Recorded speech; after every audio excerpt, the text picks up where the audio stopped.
Hello दोस्तों, आप सभी का अपने YouTube channel RS education academy में स्वागत है। दोस्तों, आज मैं सबसे पहले आप लोगों से बात करूंगा कि आप लोग का पढ़ाई मेरी उम्मीद से बहुत ही अच्छा चलता होगा। आई होप कि आप लोग बहुत बेहतर पढ़ रहे होंगे। आपका आधा साल गुजर चुका है स्टडी का, बोर्ड एग्ज़ाम नज़दीक आ चुके हैं। नज़दीक का मतलब आपका साल आधा बीत चुका है और आधा आपका बचा रह चुका है। कुछ ही महीने बच चुके हैं, जिसके वजह से आपको बहुत दिक्कतें हुई होंगी। अब इन दिक्कतों का सामना करना है आपको और कड़ी से कड़ी मेहनत करना है। मेहनत कैसे करना है और क्या क्या करना है जिसके वजह से आप क्या अच्छा कर सकेंगे और अच्छा स्कोर मार सकेंगे, बोर्ड एग्ज़ाम में अच्छा नंबर ला सकेंगे। तो बच्चों, पहले हम लोग जानते हैं कि सबसे पहले हम लोग कितना घंटा स्टडी घर पे करते हैं। मतलब कि आप लोग घर पे स्टडी कितना घंटा कर रहे हैं। मिनिमम आपको स्टडी अभी तो करना है, आपको मिनिमम कम से कम आपको 6 आवर्स स्टडी करना पड़ेगा बच्चों। 6 घंटा प्रतिदिन आपको स्टडी करना पड़ेगा। अगर आप 6 घंटा स्टडी डेली करते हैं तो आई होप कि आपका रिज़ल्ट बहुत ही बेहतर हो जाएगा। अभी भी कुछ गया नहीं है और नहीं बिगड़ा है, तो आप अच्छा कर सकते हैं और अच्छा मार्क्स ला सकते हैं, स्टूड कर सकते हैं, टॉप कर सकते हैं, 400 प्लस कर सकते हैं, 450 प्लस कर सकते हैं, बशर्ते आपको मेहनत करना पड़ेगा बच्चों। तो सबसे पहले बच्चों, हम लोगों को मैथ के बारे में जानना है कि मैथ आप लोगों का कैसा तैयारी है। तो प्यारे बच्चों, आपको इस चैनल के माध्यम से संजीत सर ने आपको मैथ का तैयारी कराया है और करा रहे हैं, प्रतिदिन कराएंगे आपको। तो प्यारे बच्चों, मैथ का एकदम तैयारी आपको सबसे बेहतरीन रखना है, क्योंकि बिहार बोर्ड का माना जाता है मैथ जो होता है रीढ़ की हड्डी होती है, बैकबोन होती है ये। तो आपको मैथ को एकदम कंठस्थ कर लेना है, जिसके खातिर आपको कोई भी एग्ज़ाम में, मतलब मैट्रिक के एग्ज़ाम में आपको 10th लेवल पर कोई प्रॉब्लम ना हो। तो सबसे पहले हम लोगों को मैथ कैसे पढ़ना है ये देखना है। मैथ हम लोग कैसे पढ़ेंगे कि हमको अच्छा स्कोर आ सके। सबसे पहले जो आपको सर क्लास में जो आपको सर पढ़ा रहे हैं, ऑनलाइन के माध्यम से जो आपको पढ़ा रहे हैं, उसको क्या करना है, आप उसको समझें और समझने के बाद आप नोट्स बनाएं, अपनी कॉपी में नोट करें उसको और नोट्स बना लें। और नोट्स बनाने के बाद आप उसको क्या करें बच्चों कि उसको बार बार रिवाइज करें। क्या करना है? रिवाइज करना। और रिवाइज कब करना है? आप मॉर्निंग आवर्स में उठो। अगर आपका ऑफलाइन क्लास हो तो ऑफलाइन क्लास को करने के बाद जब आप घर पे आते हो तो नाश्ता वगैरह नाश्ता करने के बाद आप मैथ का कम से कम डेली 3 घंटा 4 घंटा आपको मैथ लेकर बैठ जाना है। दिन में डेली अगर आप 3 से 4 घंटा मैथ लेकर बैठते हैं और मैथ को तैयारी करते हैं तो आपका मैथ बहुत बेहतरीन हो जाएगा, बहुत अच्छा हो जाएगा। तो आपका मार्क्स भी ग्रोथ अच्छा होगा। ये मैथ को आपको प्रतिदिन अभी से करना है, जिससे आपका नंबर अच्छा आ सकता है। और बचा सर जी और सब सब्जेक्ट का हम कब तैयारी करेंगे? तो और सब सब्जेक्ट के लिए प्यारे बच्चों, आप इवनिंग शाम में आप क्या करें, इसको लेकर बैठें। जैसे रूटीन बना लेना है आपको कि हमको 2 सब्जेक्ट रात को इवनिंग में, या 3 सब्जेक्ट हमको डेली पढ़ना है, 2 या फिर 3 सब्जेक्ट को हमको पढ़ना है। तो प्यारे बच्चों, जैसे हम लोग साइंस ले लेंगे या फिर आर्ट्स ले लेंगे, इन दोनों को हम लोग क्या करेंगे कि डेली इवनिंग में 2-2 घंटा बांट लेंगे। 2-2 घंटा या हाफ 1.5 घंटा हम इन दोनों को बांट लेंगे। इतना घंटा बांटने के बाद हम दोनों का तैयारी करेंगे, ठीक है। याद कम करना रहता है इसमें ज़्यादातर, तो इसको हम ज़्यादातर क्या करेंगे, इसको याद करने का काम हम लोग इवनिंग से रख लेंगे, रात में कर लेंगे, नाइट में, जिससे आपका ये क्लियर जल्दी हो जाएगा। तो आप इतना घंटा मेहनत करेंगे तो यहाँ 1.5 और 1.5 कितना हुआ प्यारे बच्चों? 3 घंटा हो गया। और 3 घंटा मैथ में देना, तो कुल मिलाकर आपको क्या हो गया? 6 घंटा हो गया। और 6 घंटा आप कम से कम करते हैं तैयारी तो आपका मार्क्स अच्छा आ सकता है, ठीक है बच्चों।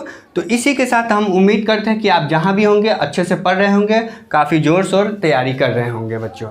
गर्मी ज़्यादा है, इसके वजह से आपको तैयारी घर में बैठ के करना है, सेव रख के करना है और अच्छे से करना है। तो प्यारे बच्चों, आज हम लोग व्याकरण पढ़ेंगे। क्या पढ़ेंगे? व्याकरण। हिंदी व्याकरण में हम आपको कई पार्ट पढ़ा चुके हैं, जैसा कि आप वीडियो में देख चुके होंगे क्या क्या पढ़े हैं।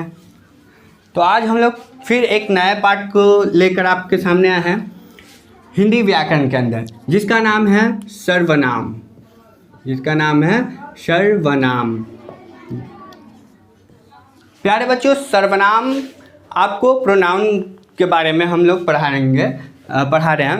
प्रोनाउन मतलब सर्वनाम किसे कहते हैं, क्या है, ये बोर्ड के नज़रिया से बहुत ही अच्छा चैप्टर होता है, बहुत ही अच्छा टॉपिक है प्यारे बच्चों। ये आपको 12th में भी काम आएगा, ग्रेजुएशन में भी काम आएगा, और लगभग जनरल कंपटीशन वगैरह में भी आपको हिंदी में हमेशा यह काम आता है, ये सब चैप्टर। तो प्यारे बच्चों, दिल से पढ़ें और अच्छे से पढ़ें, ताकि आपको कभी भी यह फालतू ना जाए, वेस्ट ना जाए, आपको हमेशा काम आए। तो जानते हैं सबसे पहले हम कि सर्वनाम किसको कहते हैं, सर्वनाम किसको कहते हैं।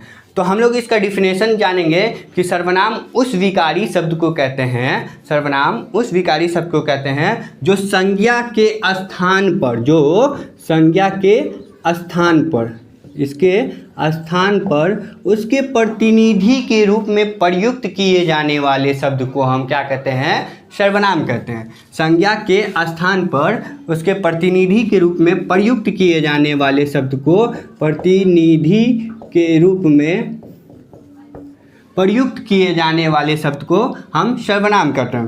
प्यारे बच्चों, आप लोग संज्ञा पढ़े होंगे। संज्ञा में हम लोग क्या चीज़ का बोध कराते थे, देखो सबसे पहले हम लोग जानते हैं किसी व्यक्ति का बोध करते थे संज्ञा के अंदर, स्थान का बोध कराते थे, या फिर कोई जानवर का बोध होता है इसमें, या फिर कोई व्यक्ति, स्थान या नाम का बोध होता है, या फिर मान ले किसी वस्तु का बोध होता है। इसको हम क्या कहते थे, संज्ञा कहते थे। अब इसी के प्रतिनिधि के रूप में प्रयुक्त होगा, उसी को हम क्या कहेंगे, सर्वनाम कहेंगे। जैसे प्यारे बच्चों देखो, व्यक्ति में जैसे कोई व्यक्ति हो गया, राम हो गया, स्थान हो गया जैसे पटना हो गया, फिर यहाँ पर देख लीजिए जैसे जानवर शेर हो गया, फिर वस्तु में हो गया हम कलम मान लेते इसको। तो ये हमारा ये क्या है, संज्ञा है। तो इसी के जगह पर प्रयुक्त होने वाले शब्द को ही हम क्या कहेंगे, सर्वनाम कहेंगे। जैसे में आपको देख लेना, जैसे में हो जाएगा मैं, तुम, यह, कब, उनका इत्यादि। प्यारे बच्चों, ये आपका सर्वनाम का परिभाषा है। संज्ञा सर्वनाम किसको कहेंगे, तो सर्वनाम उस विकारी शब्द को कहते हैं जो संज्ञा के स्थान पे उसके प्रतिनिधि के रूप में प्रयुक्त किए जाने वाले शब्द को हम क्या कहते हैं, सर्वनाम कहते हैं। जैसे में फॉर एग्जांपल हो गया मैं, तुम, यह, कब, उनका, जिनका, तिनका, शिनका इत्यादि। ये देखिए बच्चों, देखें कि मैं किसी व्यक्ति का नाम होता है, नहीं ना होता है। तो मैं का प्रयोग किया जाता है किसी व्यक्ति के लिए ना प्रयोग किया जाता है, तो इसके रिलेटिव में आ जाता है, ये इसके प्रतिनिधि के रूप में आ जाता है ये, ठीक है। देखिए अब तुम है, तो तुम किसी स्थान का नाम हो सकता है बच्चों, नहीं ना हो सकता है। तो ये भी क्या है, इसके रिलेटिव में आ जाता है, मतलब इसके प्रतिनिधि के रूप में आ जाता है। यह कोई भी जानवर का नाम नहीं हो सकता है, कोई भी स्थान का नाम नहीं हो सकता है, कोई व्यक्ति का नाम नहीं हो सकता है। और देख ले कब कोई वस्तु का नाम हो सकता है, नहीं हो सकता है। तो इसी के बदले में जो प्रयोग किए जाने वाले शब्द को हम क्या कहते हैं, सर्वनाम कहते हैं। इसी के बदले में हम इसको इस्तेमाल कर रहे हैं, प्रयोग कर रहे हैं, इसीलिए हम इसको क्या कहेंगे, सर्वनाम कहते हैं। ना यह किसी वस्तु का नाम है, ना किसी जानवर का नाम है, ना किसी स्थान का नाम है, ना किसी व्यक्ति का नाम है। इसीलिए मतलब इनके जगह पर हम इसका क्या करते हैं, इस्तेमाल करते हैं, प्रयोग करते हैं, जिसको ही हम क्या कहते हैं, सर्वनाम कहते हैं। प्यारे बच्चों, आई होप कि आपको यह समझ आ रहा होगा। इसके बदले में प्रयोग किए जाने वाले शब्द को हम क्या कहते हैं, सर्वनाम कहते हैं। आपको पूछ दिया जाएगा प्यारे बच्चों कि तुम क्या है, तुम, इनमें से तुम क्या है, संज्ञा, सर्वनाम, क्रिया, विशेषण। तो आपको जब पता रहेगा कि हाँ सर हमें पढ़ाए थे कि मैं क्या होता है, या तुम क्या होता है, या यह क्या होता है, तो यह सर्वनाम के अंदर आपको पढ़ाया गया, तो आप फ़ौरन बता देंगे कि यह क्या है, सर्वनाम है। ठीक है बच्चों, तो आगे बढ़ते हैं इसके साथ कि आपको क्वेश्चन पूछा जाएगा कि सर्वनाम के कितने भेद होते हैं, सर्वनाम के कितने भेद होते हैं। तो सर्वनाम के 6 भेद होते हैं, सर्वनाम के 6 भेद होते हैं, सर्वनाम के 6 भेद होते हैं। प्यारे बच्चों कौन कौन भेद होते हैं वो देखते हैं हम लोग। पहला होता है पुरुषवाचक सर्वनाम, पुरुषवाचक सर्वनाम। दूसरा होता है निश्चयवाचक सर्वनाम, वाचक सर्वनाम। तीसरा होता है अनिश्चयवाचक सर्वनाम, अनिश्चयवाचक सर्वनाम। चौथा होता है प्रश्नवाचक सर्वनाम और पांचवा होता है संबंधवाचक सर्वनाम, संबंधवाचक सर्वनाम। एंड लास्ट होता है आपका निजवाचक सर्वनाम। तो प्यारे बच्चों ये आपका 6 प्रकार का क्या है सर्वनाम है। 6 प्रकार का क्या होता है सर्वनाम होता है। पहला होता है आपको पुरुषवाचक सर्वनाम, दूसरा निश्चयवाचक सर्वनाम और तीसरा अनिश्चयवाचक सर्वनाम। चौथा क्या है प्रश्नवाचक सर्वनाम और पांचवा संबंधवाचक सर्वनाम। छठा क्या है निजवाचक सर्वनाम। तो ये आपका क्या है 6 प्रकार का सर्वनाम है। ये सर्वनाम आपको पूरा डिटेल में हम पढ़ाएंगे, अभी डिटेल में आपको समझाएंगे कि कौन क्या है। ठीक है प्यारे बच्चों, तो अब इसको हम इरेज करते हैं जब तक।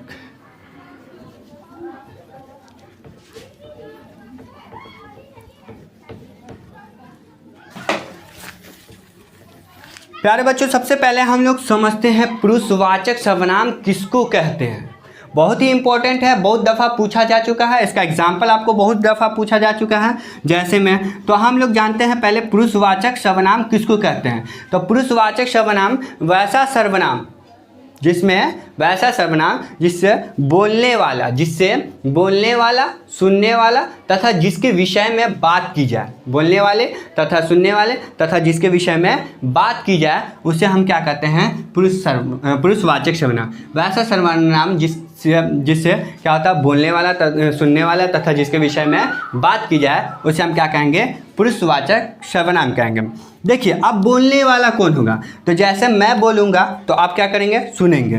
तो मैं बोलने वाला कौन हुआ मैं, बोलने वाला कौन हुआ मैं, बोलने वाला कौन हो गया मैं। पहला हम समझा रहे बच्चों, बोलने वाला कौन हुआ मैं हुआ, ठीक है। और सुनने वाला कौन सुनेगा, जो मेरे साथ में बैठा रहेगा वो सुनेगा, तो हम बोलेंगे तुम। सुनेगा कौन, तो तुम सुनोगे। और तीसरा व्यक्ति कौन होगा, जिसके विषय में बात करेंगे, चाहे वो हमारे पास होंगे या चाहे वह ना होंगे। तो तीसरा व्यक्ति क्या हो जाएगा, जो जिसके विषय में बात किया जाए। तो अन्य पुरुष मान लेते हैं, ठीक है, या फिर हम क्या मान लेते हैं आप, या क्या मान लेते हैं आप, है ना। देखो बच्चों पुरुषवाचक सर्वनाम का सबसे बड़ा एग्जाम्पल है आपको ये कि सबसे पहले आपको क्या बोला जाएगा बोलने वाला। इसमें क्या होता है बोलने वाला, जैसे 3 आदमी रहेगा तो मैं बोलूँगा तो मैं बोल रहा हूँ, सुनेगा कौन मेरे साइड वाला तो वो सुनेगा, और तीसरा व्यक्ति जो होगा उसके बारे में हम दोनों क्या करेंगे बात करेंगे। तो बोलने वाला हो गया यहाँ पर मैं और सुनने वाला हो गया तुम, और जिसके विषय में बात करेंगे वो क्या हो गया अन्य पुरुष होगा या फिर आप, आपके बारे में बात कर रहे हैं, ठीक है। तो यह आपका क्या है पुरुषवाचक सर्वनाम। पुरुषवाचक सर्वनाम किसको कहेंगे, जिससे बोलने वाले सुनने वाले तथा जिसके विषय में बात की जाए उसे हम क्या कहेंगे पुरुषवाचक सर्वनाम। आपको याद रखना जैसे एग्जाम में पूछा जाएगा, यही सब पूछा जाता है एग्जाम्पल कि मैं कौन सा सर्वनाम है, या फिर पूछ दिया जाएगा तुम कौन सा सर्वनाम है, अन्य पुरुष कौन सा सर्वनाम है, या आप कौन सा सर्वनाम है। तो आपको याद रखना है कि सर जी हमको बताया है जिससे बोलने वाला सुनने वाला तथा जिसके विषय में बात की जाए उसको हम क्या कहते हैं पुरुषवाचक सर्वनाम कहते हैं। तो ये आपका पहला परिभाषा क्लियर हो गया और एग्जाम्पल भी क्लियर हुआ। अब दूसरा की बात हम लोग समझते हैं बच्चों कि दूसरा क्या है निश्चयवाचक सर्वनाम।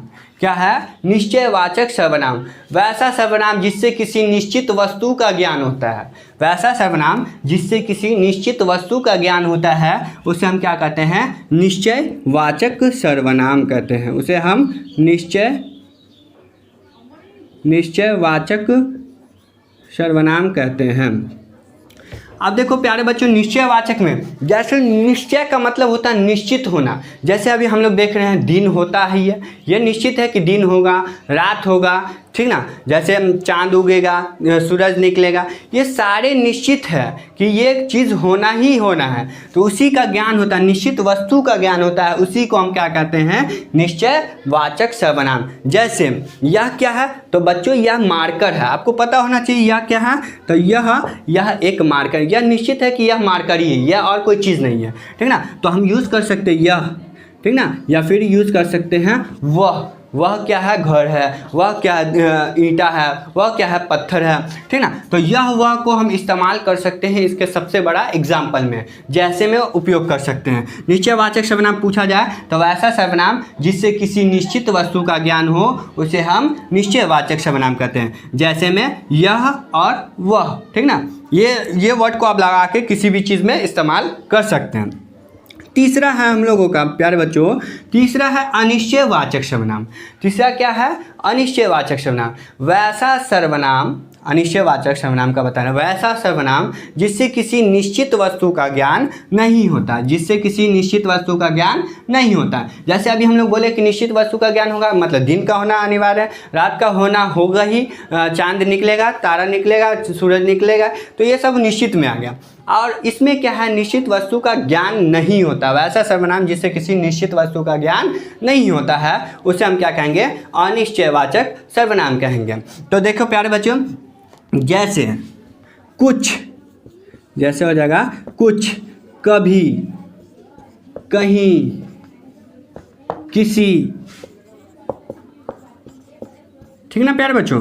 ये क्या है, कुछ, जैसे इसका कोई ठिकाना ही नहीं है। जैसे यहाँ पर हम लोग मान लेते हैं कोई, जैसे देखो प्यारे बच्चों ये अनिश्चयवाचक सर्वनाम है। देखो अभी हम घर पर जाके कुछ भी कर सकते हैं, ये निश्चित है, नहीं निश्चित है। आपको पढ़ाते पढ़ाते हम कुछ भी कर सकते हैं बाहर जाकर, ठीक ना। तो यह निश्चित नहीं है कि हम घर जाकर यही करेंगे, बाहर जाकर यही करेंगे, कुछ भी कर सकते हैं। कभी, हम घर जाने के बाद कभी भी मार्केट जा सकते हैं, बाजार जा सकते हैं, घूमने जा सकते हैं, तो कभी भी, तो इसका कोई निश्चित नहीं ना प्यारे बच्चों कि हाँ यह निश्चित ही है कि हम ये करेंगे और कभी भी करेंगे, नहीं। तो यह आपका मर्जी है, आप कभी भी कर सकते हैं, आपका मर्जी रहता है तो पढ़ाई आप कभी भी करते हैं। इसी तरह कुछ, कभी, कहीं, हमको मन आया तो अभी हम मन जहाँ करेगा वहाँ जा सकते हैं, कहीं भी जा सकते हैं घूमने, किसी के साथ जा सकते हैं। तो यह क्या हो गया, यह हमारा अनिश्चय वस्तु हो गया, यह क्या हो गया, अनिश्चयवाचक सर्वनाम हो गया प्यारे बच्चों। जैसे किसी, अभी हम घर पर जाने के बाद किसी से मिल सकते हैं, ज़रूरी नहीं कि घर के लोगों से ही मिल सकते हैं,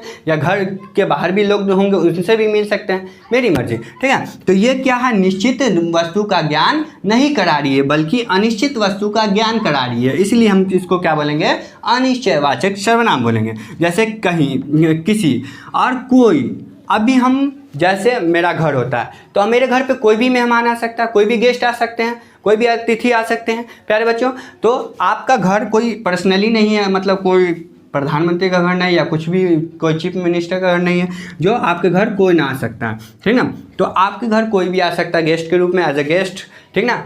तो ये सब क्या है, सारे क्या है, आपको अनिश्चयवाचक सर्वनाम का एग्जाम्पल है। जैसे कुछ, कभी, कहीं, किसी, कोई, ठीक ना। ये सब क्या है, आपको प्यारे बच्चों याद रखना है। इन्हीं में से क्वेश्चन आपको एग्जाम में रहेगा, आपको याद रखना है। जैसे अब आप तीन में हम एज ए कंपेयर करते हैं, तीनों में आप पूछ दिया जाएगा कि यह कौन सा सर्वनाम है, इनमें से यह कौन सा सर्वनाम है। तो आपको याद होना चाहिए कि यह कौन सा सर्वनाम है, तो निश्चयवाचक सर्वनाम है, क्योंकि यह निश्चित वस्तु का ज्ञान कराती है। जैसे पूछ देगा कुछ, कुछ कौन सा सर्वनाम है, तो कुछ कौन सा सर्वनाम हो गया, यह क्या हो जाएगा, अनिश्चयवाचक सर्वनाम का एग्जाम्पल है। कुछ क्या हो जाएगा, अनिश्चयवाचक सर्वनाम का। जैसे तुम पूछ दिया जाएगा कि तुम कौन सा सर्वनाम है, तो आपको याद रखना है कि तुम जो है वो क्या हो जाएगा, पुरुषवाचक सर्वनाम का एग्जाम्पल। जैसे हम, ठीक है। अब हम चौथा की बात करते हैं। चौथा पॉइंट में हमारा है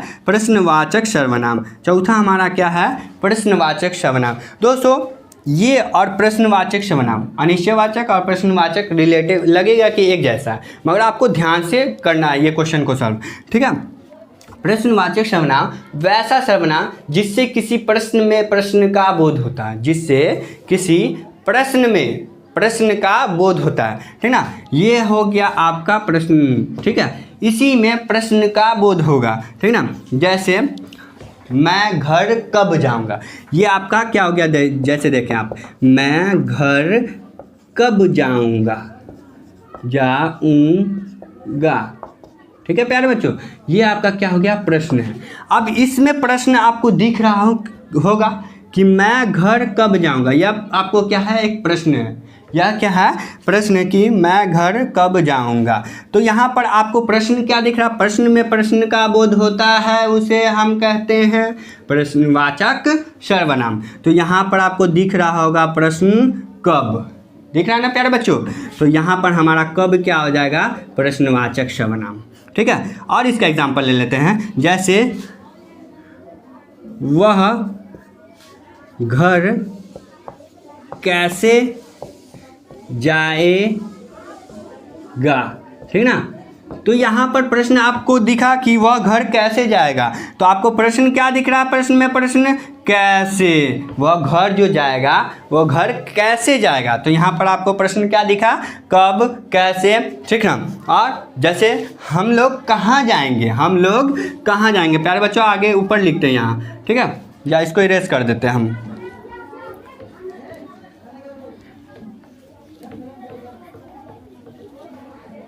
देखो जैसे कब, कहाँ, कैसे,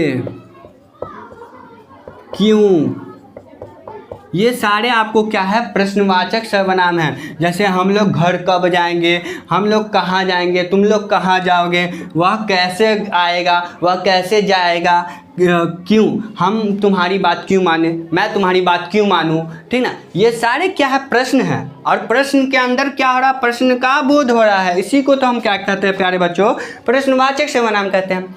तो आपको एग्जाम में दे दिया जाएगा कि कब, कहाँ, कैसे, क्यों, ये सारे क्वेश्चन रहेगा, तो आप क्या बोलेंगे, बेझिझक बेधड़क आपको क्या बोलना है कि यह कौन सा सर्वनाम है, तो यह प्रश्नवाचक सर्वनाम है, ठीक है प्यारे बच्चों। तो यह आई होप कि आपको ये चारों सर्वनाम आपको एकदम क्लियर हुआ होगा और एकदम अच्छे से समझ आया होगा। अब पांचवा की बात करते हैं प्यारे बच्चों, पांचवा सर्वनाम की बात कर लेते हैं हम लोग। पांचवा सर्वनाम है हमारा कि संबंधवाचक सर्वनाम। क्या है, संबंधवाचक सर्वनाम। वैसा सर्वनाम जिससे संज्ञा और सर्वनाम के संबंध का बोध हो। वैसा सर्वनाम जिससे संज्ञा और सर्वनाम के संबंध का बोध होता है, उसे हम क्या कहते हैं, संबंधवाचक सर्वनाम कहते हैं। जैसे में होता है जिनका, जिनका, उनका, किनका। प्यारे बच्चों आप देखिए, संज्ञा और सर्वनाम का क्या होता है, संबंध का बोध होता है, उसी को हम क्या कहते हैं, संबंधवाचक सर्वनाम कहते हैं। तो देखिए सबसे पहले आपको सबसे सिंपल ट्रिक याद रखना है, जिसके अंत में का है तो वो क्या रहेगा, आपको संबंधवाचक रहेगा।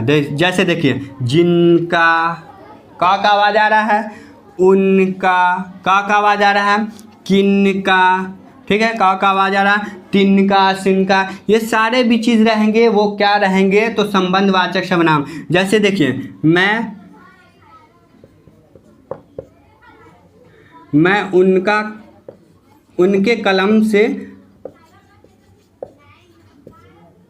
से लिख रहा हूँ। यहाँ पर देखिए प्यारे बच्चों, यहाँ पर आपको समझा रहे हैं। जैसे मैं, तो मैं क्या है, यहाँ पर आपका सर्वनाम है या नहीं है, मैं क्या है, सर्वनाम है या नहीं है।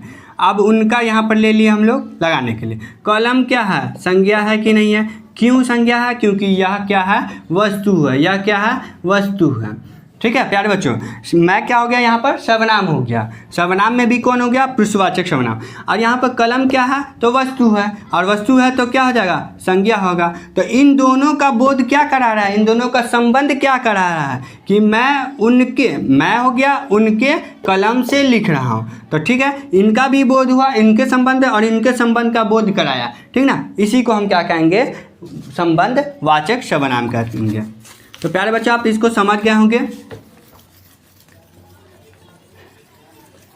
तो आपको याद रखना है जिनका, उनका, किनका, सिनका ये सब रहे तो आपको क्या बोलना है, ये संबंधवाचक सर्वनाम का एग्जाम्पल है, उदाहरण है, जैसे है, ठीक है। एंड लास्ट में हम लोग चलते हैं सबसे लास्ट की ओर। सबसे लास्ट हमारा क्या है, तो निजवाचक सर्वनाम। निजवाचक सर्वनाम सबसे लास्ट हमारा है निजवाचक सर्वनाम। तो प्यारे बच्चों, सबसे पहले हम लोग जानते हैं कि निजवाचक सर्वनाम किसको कहते हैं।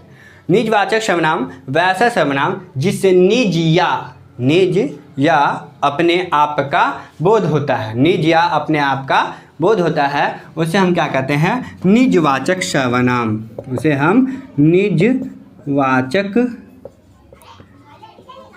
सर्वनाम कहते हैं। प्यारे बच्चों, आप देखो, जैसे निज मतलब निज या अपने आप का बोध। जैसे मैं, तुम रहने दो, मैं ये काम स्वयं करूँगा, मैं यह काम स्वयं करूँगा, ठीक है। तो जैसे मैं करूँगा, स्वयं करूँगा, ठीक है, खुद करूँगा, ठीक ना, अपने आप ही करूँगा, ठीक ना, अपने आप ही करूँगा। ये मतलब क्या हो रहा है, आपको बोध किसका करा रहा है, ये बोध आपको लग रहा होगा कि ये खुद का बोध करा रहा है, इसीलिए तो हम इसको क्या कहेंगे, निजवाचक सर्वनाम कहेंगे। वैसा सर्वनाम जिससे अपने आप का बोध हो, जिससे स्वयं का बोध हो, जिससे खुद का बोध हो, उसी को तो हम क्या कहते हैं, निजवाचक सर्वनाम कहते हैं। जैसे मैं यह काम खुद करूँ, मैं यह काम करूँगा, मैं घर जाऊँगा, मैं स्वयं बाजार जाऊँगा, मैं खुद ले आऊँगा, मैं वह चीज़ खुद ले आऊँगा, ठीक ना, मैं अपने आप ही कर लूँगा, मैं अपने आप ही कर लूँगा। ये सारे एग्जाम्पल किसके हैं, ये सारे उदाहरण किसके हैं, तो ये निजवाचक सर्वनाम के हैं। प्यारे बच्चों, आपको समझ आ गया होगा कि मैं, अब अगर आपको एग्जाम में पूछ देगा कि सर जी मैं तो आप समझाते पुरुषवाचक सर्वनाम में भी समझा है, पुरुषवाचक सर्वनाम में भी समझा है कि पुरुषवाचक सर्वनाम में मैं का एग्जाम्पल होता है, जैसे बोलने वाला मैं। तो यहाँ पर प्यारे बच्चों, आपको एग्जाम में बोर्ड में किन्हीं एक ही उदाहरण में से, जैसे मैं दिया रहेगा तो आपको या तो क्वेश्चन दिया रहेगा निजवाचक या तो पुरुषवाचक, एक ही दिया रहेगा, ठीक है। ठीक, अगर दोनों दिया रहा है तो दोनों लगा देंगे, ए और बी दोनों लगा सकते हैं, ठीक है। तो आपको याद रखना है, मैं का मतलब क्या होता है, निजवाचक सर्वनाम में इसका इस्तेमाल होता है और पुरुषवाचक सर्वनाम में भी इसका इस्तेमाल होता है, और अपने आप का भी इस्तेमाल किस में होता है, दोनों में होता है। तो ये हमारा क्या था, सर्वनाम। चैप्टर का नाम क्या था, सर्वनाम था, जो आपका यहाँ पर समाप्त हुआ। प्यारे बच्चों, आई होप कि आपको बहुत ही अच्छा लगा होगा यह चैप्टर, और बहुत अच्छे से क्लियर हुआ होगा। इससे आपको, अगर इस चैप्टर को अच्छे से अध्ययन कर लेते हो, अच्छे से पढ़ लेते हो, तो प्यारे बच्चों बहुत ही इंपॉर्टेंट चैप्टर है, हर जगह पर आपको काम आएगा। आप यकीन नहीं हो ना, तो अभी आप पढ़ें, और पढ़ने के बाद आप जैसे ही समझे रहेंगे, इसको सीखे रहेंगे, तो आपको यकीनन कि आप हमेशा याद करेंगे कि हाँ सर से हम पढ़े थे और अच्छा पढ़े थे, काफ़ी जगह हमको यह काम आया है। तो प्यारे बच्चों, हम लोग झूठ नहीं बोलते, आपको हमेशा काम आने वाला चीज़ है, इसलिए इसको बेहतर से बेहतर पढ़ें और बेहतर से बेहतर समझें, ताकि आपको हमेशा काम आया और आपको हमेशा अच्छे नंबर से पास करें, ठीक ना। तो आई होप कि ये अंडरस्टैंडिंग हो गया होगा, आपको समझ आ चुका होगा। तो इसी के साथ मैं आपको यहाँ पर इसका चैप्टर समाप्त करता हूँ। अगला टॉपिक जो होगा हिंदी व्याकरण के अंदर, उसको और ही अच्छे से हम क्लियर करेंगे आपके बीच, या फिर साइंस होगा, साइंस को लेकर आएंगे हम आपके बीच, साइंस का कंटेंट अच्छे से समझाएंगे आपको, ठीक ना, या फिर हिंदी व्याकरण का होगा उसको भी समझाएंगे। और भी आप हमको मैसेज में बोलेंगे, एसएमएस करेंगे, चैटिंग करेंगे कि हाँ सर ऐसा ऐसा हमको ये सब्जेक्ट का तैयारी करें, जिस सब्जेक्ट आप बोलेंगे उसका हम करा सकते हैं। उर्दू का बोलेंगे तो आप उर्दू का भी लेकर हम आपके बीच लाएंगे, ठीक ना। ऑब्जेक्टिव वगैरह, इसका सारे ऑब्जेक्टिव में आते वो बाबू, ये सब आपको एग्जाम ऑब्जेक्टिव में ये सब क्लियर रखना है, सब्जेक्टिव में क्लियर रखना है, जहाँ भी आपको पूछे आपको क्लियर करना है। तो आई होप कि आप लोग समझ चुके हैं। इसी के साथ मैं अपना वीडियो समाप्त करता हूँ, अपना चैप्टर क्लोज करता हूँ। जय हिंद प्यारे बच्चों।